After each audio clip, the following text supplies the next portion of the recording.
है Indu broadcasting private limited और आप देख रहे हैं इंडियन न्यूज, हर पल, हर क्षण, हर सच। लोकसभा के बजट सत्र में शनिवार को सदन की शुरुआत राम मंदिर निर्माण के धन्यवाद प्रस्ताव पर चर्चा के साथ हुई। इस प्रस्ताव पर पीएम नरेंद्र मोदी, केंद्रीय गृह मंत्री अमित शाह और AIMIM के असदुद्दीन ओवैसी ने अपने विचार रखे। लोकसभा अध्यक्ष ओम बिरला ने भी सदन में सभी के सवालों के सटीक जवाब दिए। प्रधानमंत्री नरेंद्र मोदी ने लोकसभा में राम मंदिर पर धन्यवाद प्रस्ताव पर कहा कि 22 जनवरी राम मंदिर प्राण प्रतिष्ठा का दिन ऐतिहासिक दिन है। राम मंदिर ने देश की भावी पीढ़ियों को देश के मूल्यों पर गर्व करने का मौका दिया। देश ने सदी की सबसे बड़ी महामारी कोरोना को झेला है। पिछला 5 साल देश के रिफॉर्म, ट्रांसफॉर्म और परफॉर्म का रहा।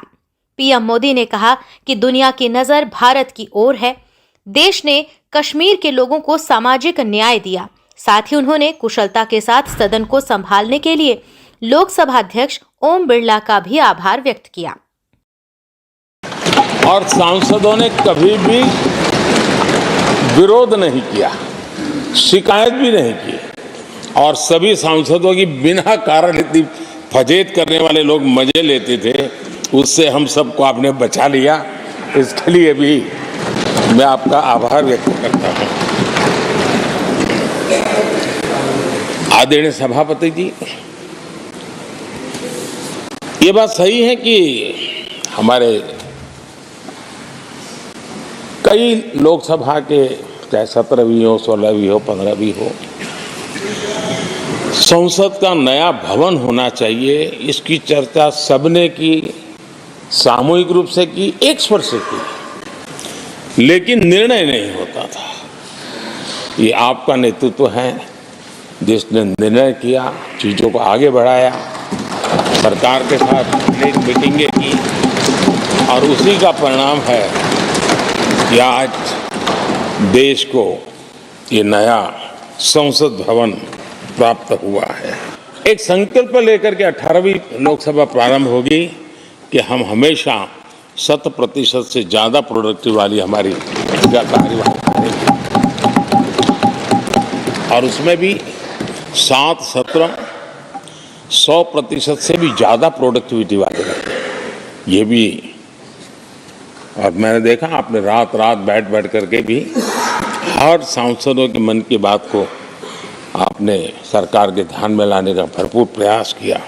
मैं आपका एक बात के लिए और अभिनंदन करना चाहूंगा कि नया सदन, इसकी भव्यता वगैरह तो है ही, लेकिन उसका प्रारंभ एक ऐसे काम से हुआ है जो भारत की मूलभूत मान्यताओं को बल देता है, और वो नारी शक्ति वंदन अधिनियम। जब भी इस नए सदन की चर्चा होगी तो नारी शक्ति वंदन अधिनियम, इसका जिक्र हो करके, यानी एक, और भले ही वो छोटा सत्र था, लेकिन दूरगामी निर्णय करने वाला सत्र था। इस नए सदन की पवित्रता का एहसास उसी पल शुरू हो गया था, जो हम लोगों को एक नई शक्ति देने वाला है, और उसी का परिणाम।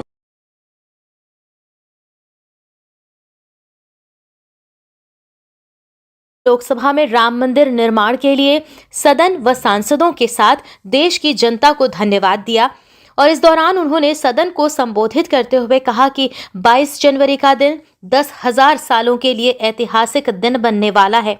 उन्होंने आगे कहा, जो इतिहास को नहीं पहचानते हैं वे अपने महत्व को खो देते हैं।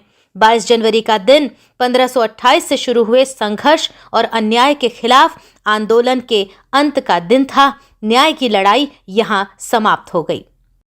22 जनवरी का दिन महान भारत की यात्रा की शुरुआत का दिन है। 22 जनवरी के दिन मां भारती को विश्व गुरु के मार्ग पर ले जाने को प्रशस्त करने वाला दिन मान्यवर बनने वाला है। मान्यवर, ये देश की कल्पना राम और रामचरित्र के बगैर कर ही नहीं सकती। जो इस देश को पहचानना चाहते हैं, जानना चाहते हैं, जीना चाहते हैं, राम और रामचरित मानस के बगैर वो जी ही नहीं सकते। राम का चरित्र और राम ये देश के जनमानस का प्राण है, ये सबको समझना चाहिए, सबको स्वीकारना चाहिए। और इसलिए मान्यवर, हमारे संविधान की पहली प्रत से लेकर महात्मा गांधी के आदर्श राज्य की कल्पना को राम राज का नाम लिया गया, संविधान में भी राम दरबार को स्थान दिया गया। मान्यवर, जो लोग राम के अलावे भारत की कल्पना करते हैं वो भारत को नहीं जानते, वो हमारे गुलामी के काल का प्रतिनिधित्व करते हैं। मान्यवर, राम व्यक्ति नहीं है, राम प्रतीक है। करोड़ों लोगों का आदर्श जीवन कैसे जीना चाहिए, इसीलिए उनको मर्यादा पुरुषोत्तम किया है। राम का राज्य किसी एक धर्म, एक संप्रदाय के विशेष के लिए नहीं है। राम का राज्य, आदर्श राज्य कैसा होना चाहिए, इसका प्रतीक न केवल भारत, समग्र दुनिया के देशों के लिए बना हुआ है मान्यवर। और इसलिए मैं मानता हूं कि राम और राम के चरित्र को फिर से प्रस्तावित करने का काम 22 जनवरी को हुआ है, मोदी जी के हाथ से हुआ है। वो इस देश के लिए सौभाग्य का विषय है। AIMIM प्रमुख असदुद्दीन ओवैसी ने भी बाबरी मस्जिद जिंदाबाद के नारे लगाते हुए लोकसभा में अपनी बात रखी। इस दौरान ओवैसी ने लोकसभा अध्यक्ष से सवाल किया कि क्या मोदी सरकार एक समुदाय या एक मजहब की सरकार है या सभी मजहबों को मानने वाली सरकार है।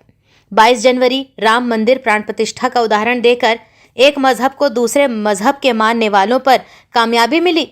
मोदी सरकार देश की 17 करोड़ मुसलमानों को क्या पैगाम देने वाली है। सदन में ओवैसी ने मर्यादा पुरुषोत्तम राम के सम्मान और नाथूराम गोडसे से नफरत करने की बात कही। तो मैं ये पूछना चाह रहा हूं कि क्या मोदी सरकार एक समुदाय, एक मजहब की सरकार है या पूरे देश के मजाहिब को मानने वालों की सरकार है, जिसको नहीं मानते उनकी सरकार है? हमको बता दीजिए, क्या मोदी सरकार सिर्फ एक फिक्र और नजरिया हिंदुत्व की सरकार है? क्या इस देश का, इस गवर्नमेंट ऑफ इंडिया का कोई मजहब है? इस वतन अजीज सबके मजहब को मानता है। सर, मेरा मानना है कि इस देश का कोई मजहब नहीं है। क्या ये सरकार 22 जनवरी का पैगाम देकर ये बताना चाहती है कि एक मजहब को दूसरे मजहब के मानने वालों पर गलबा और कामयाबी मिली? क्या आइन इसकी इजाजत देता है? क्या ये पैगाम आप जब ऐवान से दे रहे हैं तो 17 करोड़ मुसलमानों को आप क्या पैगाम दे रहे हैं, ये मैं आप पर छोड़ता हूं। सर, 49 में धोखा हुआ, 86 में धोखा हुआ, 92 में धोखा हुआ, 2019 और 22 में भी इस ऐवान के जरिए हमको धोखा दिया जा रहा है। और अफसोस के साथ कहना पड़ता है सर कि मुस्लिम अक़लियत को हमेशा ये कहा गया कि तुमको भारत के शहरी बरकरार रहने के लिए एक बहुत बड़ी कीमत तुमको चुकानी पड़ेगी, और हम पर इल्ज़ाम लगा दिया गया। सर, क्या मैं बाबर का स्पोक्स पर्सन हूं? क्या मैं जिना का स्पोक्स पर्सन हूं? क्या मैं औरंगजेब का स्पोक्स पर्सन हूं? बताइए सर, आखिर मैं कहां तक आप मुझे लेकर जाएंगे? दूसरी बात यह है सर, दूसरी बात यह है कि फिर 6 दिसंबर के बाद देश में फसाद हुआ, नौजवानों को टाडा में डाला गया, जो बूढ़े होकर निकले। यकीनन सरकार नहीं थी, आपकी सरकार नहीं थी। अच्छा, बल्कि मैं तो मर्यादा पुरुषोत्तम राम की इज्जत करता हूं, मगर मैं नाथूराम गोडसे से नफरत करता हूं। मेरी नस्लें नफरत करती रहेंगी, क्योंकि नाथूराम गोडसे ने उस शख्स को गोली मारी जिसके जबान से आखिरी लफ्ज निकले, हे राम। लोकसभा के अध्यक्ष ओम बिरला ने सदन में कहा कि संसद के सदस्यों ने संसदीय दायित्वों को बखूबी निभाया। भारत के अमृतकाल में संसद के पुराने और नए भवन में कई विधेयकों को पारित करते हुए संसदीय दायित्वों को भी निभाया गया। ये संसद न्याय, सुशासन और राष्ट्रीय एकता का प्रतीक है। लोकतंत्र की यात्रा हम सभी के लिए यादगार रहेगी। मुझे 19 जून 2019 को सर्वसम्मति से सभा का अध्यक्ष चुना गया। इसके लिए मैं माननीय प्रधानमंत्री जी का और सभी सदस्यों का हार्दिक धन्यवाद देता हूं। मेरे लिए भी ये 5 वर्ष जीवन के लिए महत्वपूर्ण है और अस्मरणीय रहेंगे, क्योंकि आपके साथ जो पल मैंने गुजारे हैं वो मुझे हमेशा प्रेरणा देते रहेंगे। माननीय सदस्यगण, इस सदन की बड़ी उच्च परंपरा परिपाटियाँ रही है, इस सदन की प्रतिष्ठा भी रही है। मुझसे पूर्व यहाँ बैठने वाले हमारे पूर्व अध्यक्षों ने इस सदन की गरिमा, प्रतिष्ठा, मान, मर्यादा को बढ़ाया है। मैंने भी प्रयास किया है कि सभी दलों के नेताओं के सहयोग से इस पद की गरिमा भी और इस संस्था की सर्वोच्च प्रतिष्ठा बनी रहे, और इसके लिए आपका सहयोग भी रहा, इसके लिए भी मैं आपको धन्यवाद देता हूँ। 17वीं लोकसभा कई कार्यकाल के लिए 17वीं लोकसभा कार्यकाल कई अर्थों में ऐतिहासिक रहा है। सभा के पीठासीन अधिकारी के रूप में जब मुझे दायित्व मिला तो मैंने कोशिश की, मैं सदन के लिए दूसरी बार का ही माननीय सदस्य था, मेरा कोई लंबा अनुभव नहीं था, लेकिन आप सबका सहयोग मिला और पहले सत्र में ही बिना व्यवधान के सदन की प्रोडक्टिविटी भी रही और सभी माननीय सदस्यों ने, विशेष रूप से नए आने वाले और पुराने भी सभी माननीय 540 सदस्यों ने सत्र के पहले सत्र में ही अपनी भागीदारी निभाई, अपने विचार व्यक्त किए। ये भी अपने आप में ऐतिहासिक उपलब्धि रहेगी। माननीय सदस्यगण, नए संसद भवन की आवश्यकता बहुत दिनों से लोग चर्चा करते थे। मेरे पूर्ववर्ती अध्यक्षों ने भी इसके लिए प्रयास किया। मैंने और सभी सदन के सदस्यों ने माननीय प्रधानमंत्री जी से संसद के नए भवन बनाने का आग्रह किया। माननीय प्रधानमंत्री जी ने हमारे दोनों सदनों के आग्रह को स्वीकार किया और इसके निर्माण की स्वीकृति की।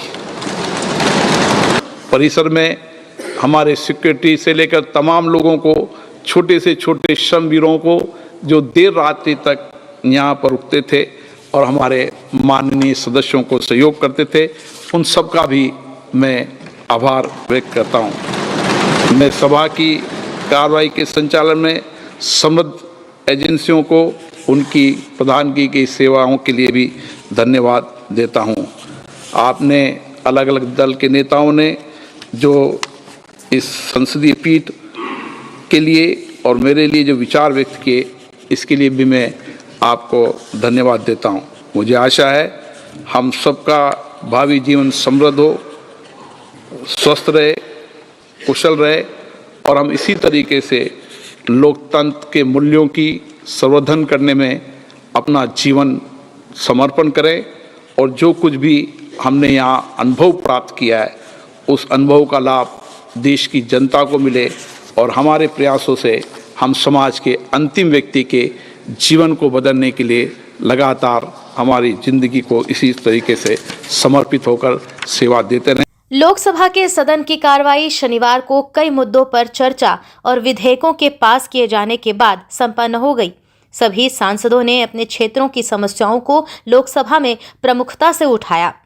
संसद की कार्रवाई समाप्त होने पर सभी सांसदों ने देश की एकजुटता, अखंडता और समरसता के लिए काम करने का संकल्प लिया। न्यू वीडियोस की अपडेट पाने के लिए सब्सक्राइब करें इंडियन न्यूज को और बेल आइकन को दबाएं।